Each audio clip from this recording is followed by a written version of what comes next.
All right. My name is Chris Campbell. I'm a practicing CPA and I work with small businesses and individuals to help them pay the least amount of taxes possible while keeping them out of jail. So today I wanted to talk about an option for business owners or would-be business owners as far as acquiring businesses. I know a number of people who have already started their entrepreneurial journey or they're looking to get started. One of the biggest issues with getting started with a business is capital. You can either start a business from scratch and drop it or put whatever money you have into the business, or you can acquire an existing business. I'm actually a big fan of acquiring existing businesses, mainly because it takes a lot of the money that one would take to start a business and you can bypass all that, assuming the business is in decent shape.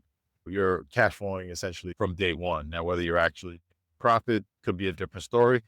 There might be a reason why they're looking to sell, but nonetheless, have cash flow coming in from day one, and you avoid a lot of the capital costs that you may need to get started, such as licensing, build outs. If you have a brick and mortar business, acquiring something that's already up and running takes a lot of that off your plate. I wanted to talk a bit about the ability to acquire businesses using owner financing. It's a great way where you can control a business without having a large outlay of cash.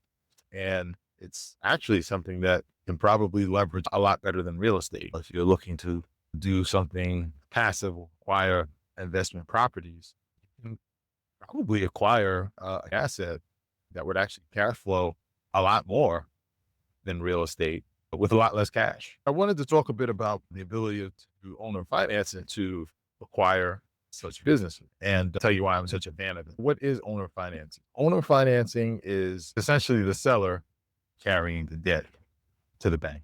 So instead of you going out and trying to borrow the funds to acquire said business, you could go to the current owner and say, hey, I'd like to purchase this business from you, but instead of me paying you out full amount right now, I will pay you directly over time. Maybe you'll give somewhat of a down payment. That's something you can decide between yourself and the seller.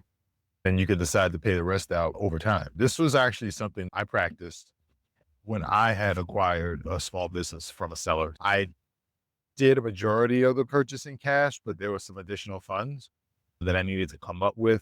So I worked out a deal with the seller and I just paid the seller that additional cash over a period of about 2 years or so after acquiring. So that's the concept. And you'd be surprised as far as the number of folks that you could do that with. This is probably more applicable for the small business side, small stores, small service businesses. You'd be surprised because you have a number of people who might have been in business for a while and they're looking to retire, or at the time where you have a lot of baby boomers that are of retirement age. So they might have been operating their business to get out. Their asset might not be enough where someone can come along and just pay them a lump sum.